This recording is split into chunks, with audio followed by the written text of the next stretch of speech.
적반하장을 이야기해 보려고 그래요. 50억 클럽이라고 공개가 됐잖아. 박수영은요, 그걸 공개할 때 이게 다 이재명과 연관이 있다고 공개한 거예요. 자기 발등 찍은 거죠. 왜냐면은 이 사람들이 다 이재명한테 뭘 받고 뭐 이런 것처럼 뉘앙스를 풍기면서 깠는데 이 사람들의 전직이 뭐였는지 50억 클럽 실명 공개하니까 사실은 다 모두 박근혜 정부 때 임명한 사람들이에요. 그러면 이거는 기본적으로 보이는 것만 일단 봐야 되잖아요. 아까 말한 이낙연 후보나 똥파리들의 논리하고 똑같은 논리예요. 이재명이 거기에 숨어 있는 거예요. 그 50억 클럽이 모두 박근혜 정부 사람들인 게 먼저라고요. 그렇죠. 근데 이재명은 정파를 초월해가지고 다 뇌물 넣고 나 무죄 만들고 이런 거야. 50억 클럽 다시 한번 보여드릴게요. 권순일 대법관 박근혜 때 임명했어요. 박영수도 임명장을 박근혜가 줬어요. 박영수 민주당 추천 특검도 아닙니다. 전 국민의힘 곽상도는 박근혜 정부 때 민정수석이었어요. 김수남은 박근혜가 임명한 검찰총장이었어요. 최재경은 그 당시 박근혜가 끝나갈 무렵이긴 했지만 청와대 민정수석이었어요. 최소한 여기 실명 까인 사람 5명은 박근혜 때 임명한 사람들이라고. 그 이재명과 무슨 관계가 있냐고요. 그러면 당이 이것을 수습을 해야 되는데 그 수습이 안 되다 보니까 당대표란 놈이 국회에서 청와대까지 피켓 들고 걸어가는 그런 쇼를 한 겁니다. 저는 그 생각이 들었는데 지금 다른 데서 그 얘기를 전혀 하지 않던데 박수영 의원이 저는 개파를 모르겠습니다. 근데 이 곽상도까지 포함한 전부 친박이잖아요. 사실 어떻게 보면 이 윤석 그 내부의 친박 세력에 또 반하는 세력들이 이걸 까지 않았을까? 저는 일부러 그렇게 의도한 바도 분명히 있을 것 같다는 생각이 들거든요. 이재명과 엮고 싶은 것은 일단 첫 번째고 두 번째는 그럼에도 불구하고 이 집단 50억 클럽이 전부 다 친박이다.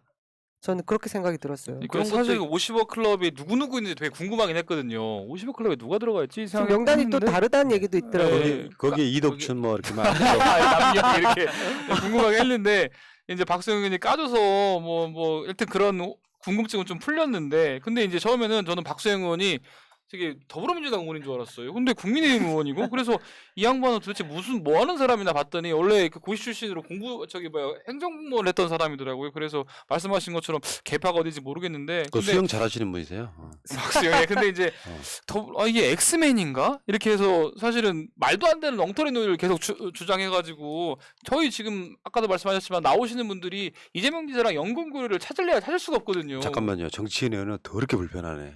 나오시는 분들이 나오는 양반들? 윤석열 검찰총장님이라고 하시죠. 나오는 베이비들로 하겠습니다. 전주 양반. 아닙니다. 좀 평이하게 말씀하세요. 불편해 지금. 알겠습니다. 나오는 베이비들로 하겠습니다. 나오는 베이비들이 거의 이재명 지사랑 아무런 관련이 없는데 이거를 왜 이렇게 얼토당토하게 이재명 지사랑 연관을 지으려고 말씀을 하시는 건지 그래서 어거지 주장을 계속 하시면서 오히려 이 더불어민주당 후보들을 도와주려고 하시는 것이 아닌가라고 조심스럽게 한번 생각해봤습니다. 그러니까 어떻게 보면은 국민의힘에서 말을 하니까 민주당 사람들인가? 이런 약간 사람들이 봤을 때 헷갈리게 할 수 있는 내용일 그러니까요. 수도 있다 생각하고 있고 또 뭐냐 이준석은 또 나와가지고 자기가 알고 있는 것과 겹치는 사람도 있지만 겹치지 않은 사람도 있다. 그럼 까라고 제발 겹치지 않으면 공개를 하라고 민주당 사람이 아니고 이재명 관련된 사람이 아니니까 네가 못 가고 있는 거 아니야. 그러니까 이낙연 측이 너무 삐뚤어져 있다는 게 이런 사람들이 이게 50억 클럽이 사실인지 아닌지 모르죠. 근데 국회의원이 깠으니까 나름 공신력이 있는 거라고 일단 믿고 친다고 해도 여기에는 이재명 연관성은 없는데요. 예를 들면 권순일을 만나러 김만배가 이재명 재판 2심도 나오기 전에 갔다. 그것이 김만배 이재명 구명이었고 권순일한테 그 대가를 줬다. 이거 하나 나왔어. 그러니까 지들 논리대로 하면 나머지 박영수하고 곽상도하고 김수남하고 최재경하고 어떤 연관성이 있냐고요. 그러면 여기에 이 사건은 국민의힘 게이트구나라고 느껴야 되는데 그거에 대한 그게 없잖아요. 예를 들면 우리가 제일 열받아 했던 것 중에 하나가 화천대유 누구 겁니까 하는 그 김기현의 거기에 누구 거긴 누구 거였어요. 일단 첫 번째 튀어나온 게 곽상도잖아요. 그러면 바로 태세 전환해야 되는 거거든. 근데 태세 전환이 잘 안 되는 이유가 곽상도 아들 거라는 50억이 나왔을 때 이낙연 후보 측이 그걸 받아가지고 공격을 했어야 되거든요. 구근극을 안 하고 대장동 의혹을 이재명한테 더 씌웠단 말이에요. 그러니까 이슈가 안 되고 뒤집혀지지 않는 문제가 분명히 있는 거죠. 저걸 이렇게 하고 있는 겁니다. 지금 현 상황은. 오죽하면 이준석 대표가 계속해서 얘기하잖아요. 이낙연 후보, 박용진 그러니까. 후보 우리 같이 특검 주장도 하자 뭐 진짜. 얘기하잖아요. 이 상도덕에 어긋나는 짓을 계속 하고 있습니다. 근데 이제 이게 보면은 곽상도 의원이 퇴직금 명목으로 50억 받은 것이 거의 확인이 되고 그다음에 박영수 전 특검 친인척이 100억 원 전달됐다는 것도 좀 대충 확인이 되잖아요. 근데 나머지 분들은 본인이 부인하고 있잖아요. 권순일, 김수남 나머지 분 아닙니다. 나머지 베이비들 권순일, 김수남, 최경재 이런 분들은 다 부인하는 걸로 보이는데 화천대유에서 좀 입장을 좀 밝혀야 될 것 같아요. 물론 이제 자기네들이 완전 사적인 영역이기 때문에 말을 안 한다 이럴 수도 있는데 이게 지금 뭐 국민의힘 게이트로 가고 있고 대선의 쟁점이 되고 있으니까 화천대유에서 사실은 졌으면 떳떳하게 졌으면 졌다 아니면 아니다 이런 말을 좀 해줘야 될 것 아 같습니다. 그러니까 검찰에서 왜 김만배 씨 불러다가 구속을 조사를 시키든지 해서. 뭘 해가지고 직원들 다 명단 까고 이 50억 클럽 다 해야 되는 거 아니에요? 왜 우린 계속 언론에서 이런 것만 얘기만 듣고 있고 여기- 사실상 수사된 내용을 듣지 못하는 거예요? 여기 이준석이 좀 사악한 게 이게 까이자마자 내가 봤던 거랑 다르다 아까 말씀하셨잖아요. 근데 거기에는 민주당 관련 인사도 있다고 연기를 엄청 피웠었어. 네. 숫자도 약간 다르고요. 근데 난 박수영이 깠다고 하는 게 박수영 자체는 자기 나름대로 정보 라인을 통해 가지고 어느 정도 알아낸 부분이 있다고 보고요.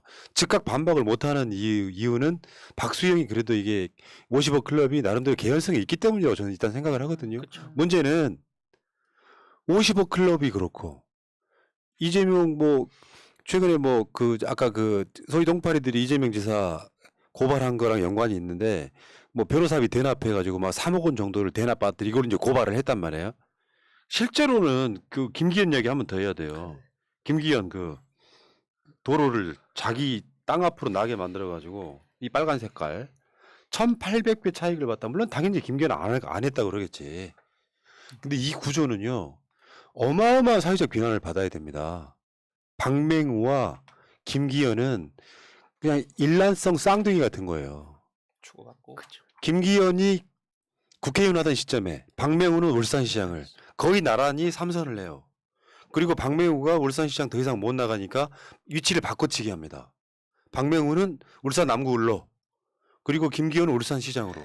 그 과정에 박맹우가 시장할 때 김기현 땅을 이만큼 올려준 거 아니에요. 도로에 자리를 바꾸면서 이 공격 포인트를 민주당이 집요하게 물고 늘어져야 돼요. 지금 여기 돈이 1,800개에다가 총 얼마라 그랬지?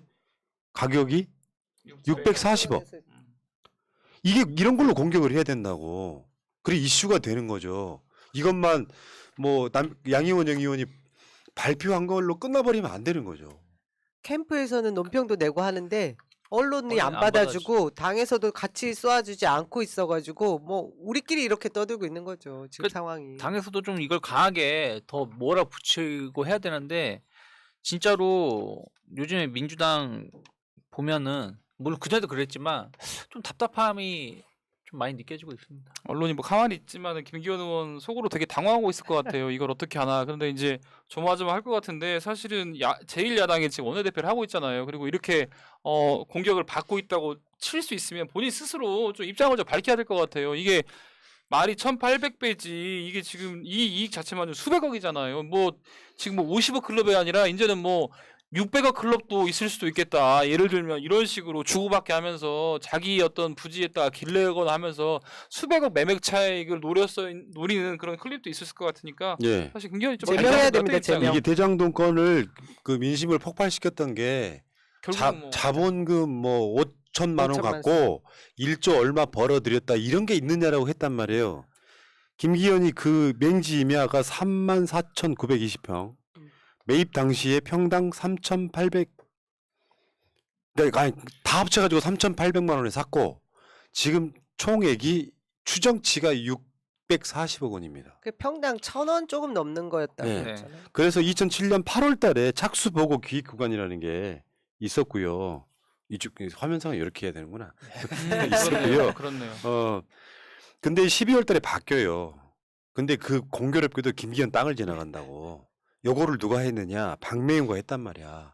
근데 박맹우하고 김기현은 지역구를 나눠 먹기 하듯이 번갈아 가면서 그 일란성 쌍둥이처럼 움직였단 말이에요. 이건 사회적 비난이 대장동보다 더 어마어마한 거야. 무슨 말이냐면 맹지 임야는 원래 땅에 가치가 없는 거잖아. 근데 진짜 권력자는 거기다 도로를 놓거나 하면서 그 땅의 가치를 올려버리잖아요. 우리나라 기득권들이 할 수 있는 최고의 권력을 부린 사건이에요. 대장동은 비교할 수 없는 사건이라고. 왜 이건 이슈가 안 되냐고. 뭐 김기현이든 박대출이든 항상 이런 식으로 해 왔었고, 근데 언론이라든지 언론도 메이저 언론은 이거 전혀 받지도 않아요. 뭐 그리고 그 뭐냐 그 메인에 나오지도 않아요 지금 다음이나 네이버 같은데. 그래서 이런 부분들에 대해서도 좀 민주당이 좀 강하게 어필을 좀 해야 되고, 김기현은 본인 입장에서는 예전에 그 울산 MBC인가에서 했을 때 아니라고 막 했었다고 하는데, 충분히 이런 것은 다시 재검토, 재수사 같은 게 할 수 예. 있다면 해야 된다 생각이 그리고 하나 더. 그 당에 이제 원내대표가 이런 상황이고요. 당대표 아버지 제주도에 농지법 위반했잖아요. 왜 이건 조용히 넘어가죠? 왜냐하면 이거를 문 대통령 그 페이스북에 이준석이 댓글 달면서 뭐 영농인 어쩌고저쩌고 비꼬았던 기억이 있잖아요. 양산에.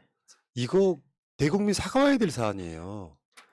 지 아버지가 제주도에 땅을 샀는데 그냥 방치해뒀던 거예요. 농지로 쓰지도 않았던 거라고. 그게 누구 주인 있는 땅인지도 몰랐다는 거야. 수년간 방치를 해갖고.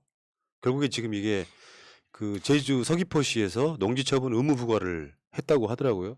사실로 드러났어요. 윤희숙은 어떻습니까? 최근에 드러난 사건만 해도. 근데 M1 이재명만 무슨 비리가 있는 것처럼 파면서 이런 것들에 대해서는 우리가 요공도 취하지를 못하고 있는 거.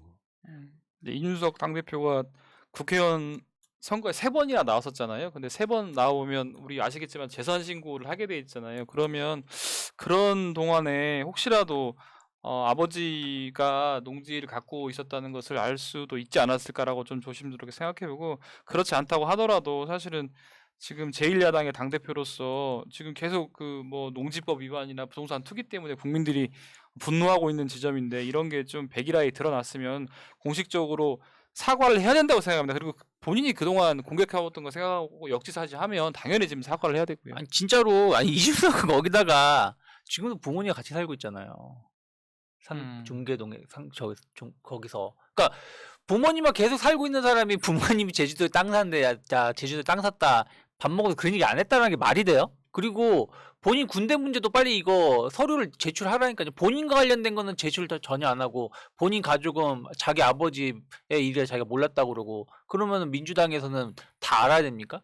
앞뒤가 맞지 않는 행동을 하고 지금 뻘짓하고 다니는데, 이런 부분들에 대해서도 국민의힘은 입장을 밝혀야 된다 생각 좀 하고 있습니다. 그러니까 원래 그런 거예요. 정치판에서는 최선의 방어는 최선의 공격이에요. 그러니까 계속 상대방은 손가락질 하는데 사실 손가락질 할 자격이 없는 놈들이 계속 손가락질하고 있는 거예요. 대장동을 파봤더니 국민의힘 사람들만 나와. 실제로 돈 받은 게 확정돼서 받은 게 지금 곽상도 아들이 나왔어. 자기 당 사람이었단 말이에요. 그럼 대국민 사과를 하는 게 먼저잖아요. 이 문제로 곽상도 의원이 돈을 받았으므로 우리 당 입장에선 죄송하게 생각한다. 근데 꼬리 자르기 하고 곽상도가 국회의원직 사퇴하는 걸로 그냥 마무리 유야무야 됐어. 그러면 그 전에 공격했던 거에 대한 사과를 받아내야 되잖아. 안 하잖아요. 당대표란 놈은 이러저러한 의혹들을 뚫고 국회에서 청와대까지 걸어가. 특검하라고. 본인 병역 문제도 아직 클리어된 것도 없고요. 지금 묻힌 것이 너무 많은데, 이것 때문에 아까 조국 장관님 말씀하신 대로 토지 공개이념 3법에 대해서 빨리 우리 당이 치고 나가야 되는데요. 지금 조용한 것 같습니다. 그죠?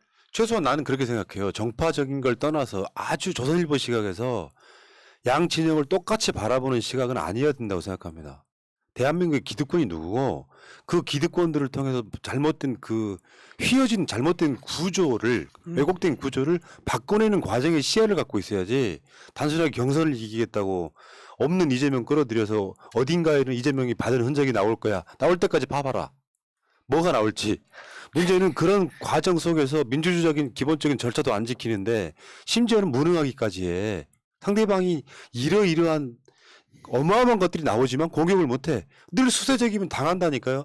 어떤 상황이 딱 벌어지잖아. 그러면 우리가 다시 역공을 취해가지고 공격을 해야 되는데 이런 부분에 호재가 나와도 공격을 못하면 우리가 답답해하는 거죠. 그렇죠. 그러니까 진짜로 워낙에 지금 국민의힘은 논란이 논란으로 덮고 있다 보니까 뭐 어떤 걸 공격해야 될까, 뭐 오늘 공격했는데 또 새로운 게 논란 나오니까 그거 공부하고 있을 수도 있겠는데 어찌 되었든 지금 화천대유라든지 대장동 이슈 관련해서도 결국에는 확실한 거는 곽상도 아들이 50억 받은 거, 이거 50억 받은 게 뭐 문화재라든지 어떤 특혜 이런 부분들의 어떤 뒷배였을 수 있다라는 게 지금 추정이 되고 있고, 또 윤석열 아버지가 김만배 누나가 윤석열 아버지 집을 산 부분도 어쨌든 이거는 말이 안 될 수가 없다라고 생각하는 사람들이 대부분이 생각인데, 상식적인 내용인데 이 부분에 대해서도 언급 한두 번 하다가 많은 부분 계속 집요하게 물고 늘어져야지. 화천대유 관련해 가지고는 집요하게 물고 늘어져야 되는데 오히려 물고 늘어지는 거는 국민의당 말도 안 되는 이준석 같은 애들이 저러고나 있으니까 답답하다 생각하고 우리 있습니다. 그 수능 잘 보려면은 EBS 교육 방송 들어야 한다고 하잖아요. 사실 우리 더불어민주당 국회의원 의원들께서 이 새날 방송 정기 구독 하셔야 된다. 이게 그래서 출첵도 하고, 자 이제 그래서 우리 푸나님께서 자 더불어민주당 국회의원 들어오셨으면 이런 1번 한번 찍어보세요 하면 한 180명 1번 딱 찍히고 이런 구조가 돼야. 정청래 의원 방송 못 들으셨어요? 민주당 국회의원 다수는 안 본다고? 그러니까 그 말씀 하시더라고요. 그 추석 명절에 방송했더니 피드백 보내주신 분이 이수진 의원이에요. 연휴 내내 잘 봤다고. 근데 그때 내가 뭐 일부 민주당 구성원들한테 한마디 좀 쓴소리 했거든요. 그게 너무 감동적이었다고. 그런 분 몇 사람 빼고 나면 안 봅니다. 볼 시간도 없겠지만 저는 그렇게 보고요. 문제는 다시 한번 말씀드릴게요. 그 이준석이 양심 있는. 특검, 이낙연 등 민주당 내 양심 있는 인사와 협력 중이다 뭐 이런 식의 이야기를 한 적이 있어요. 이것은 분명히 이준석의 갈라치기 의도도 있을 거라고 보지만 한편으로 말하면은 사실일 가능성도 있는 거죠. 진짜로 적의 적은 적인데 여기서 말한 첫 번째 적은 당내 적이고요. 그 적의 적은 밖에 있는 적인데 밖에 있는 적과 내통을 해가지고 마치 당나라를 끌어들여서 삼국통일하는 거랑 똑같은. 그러면 나중에 어떻게 되냐? 그만큼 땅을 내줘야 돼요. 네. 그것이 핵심이라고.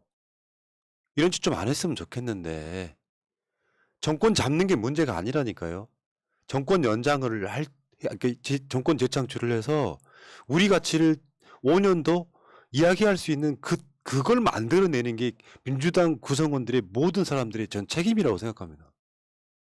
아니, 솔직히 저는 저 말 100% 믿진 않아요. 워낙에 이준석이 교활해서. 교활하고 하기 때문에 뭐 그냥 이래가 이렇게 던지면 저쪽에 내부 분란 발생하겠지. 왜냐면은 그 내부 분란 발생하게끔 지금 행동하고 있으니까 그 이낙연 캠프에서. 그러니까 그냥 던진 거라고 전 믿고 싶은데, 만약에 저게 진짜로 물밑 협상을 일부 의원들과 했다라면 저는 정말로 저는 해당 행위가 될 수 있다 생각하고 있습니다. 예. 저는 그 이준석 당대표의 저런 워딩을 듣고 좀 놀랐어요. 민주당 내 양심 있는 세력과 협력하겠다 이렇게 얘기를 해버리니까 이재명 지사 편에 쓴 사람들은 양심이 없는 사람이고 반대편을 쓴 사람들은 마치 양심 있는 사람인 것처럼 갈라치기 효과도 있는 반면에 그러한 프레임 속으로 민주당을 가둬버리니까 이 이준석이 워딩이 참 이게 쉽지 않구나. 예. 그래서 제대로 좀 반박을 해야 된다 이런 생각을 했습니다. 그러니까요. 그러니까 지금은 대선 철이기 때문에 사실상 전쟁 상황이거든요. 옛날 같으면 전투하고 있는 거예요. 전쟁하고 있는 거야. 고려시대 무인 정권 시대로 가면은 계속 그 무인 정권이 뒤집히잖아요. 내부적으로 총칼 들고 가서 상대방 베어버리고 내가 정권 잡고 그랬던 시절이 있었습니다. 지금은 그렇게 하지 말자고 선거 제도를 만들고 경선 룰을 만들고 그렇거든요. 그 모든 것들이 말이어야 하고 신사적이어야 하고 룰을 지켜야 되는데 그 룰을 이제 적을 이기는 데만 혈안이 돼 있으니까 외부의 적까지 끌어들여가지고 그를 치는 방식이라고 하면 우리가 용납을 못하는 것이겠죠. 그만큼 빌미를 또 줬다 이런 생각도 듭니다. 사실 네. 이준석으로 하여금 그런 워딩을 쓸 수 있도록 빌미를 준 측면도 있어서 더 안타까운 거죠. 예. 자, 어쨌건 빨리 끝났으면 좋겠습니다. 네. 지금처럼은 안 할 거 아니야. 잔당들이 남아있더라도. 여기까지.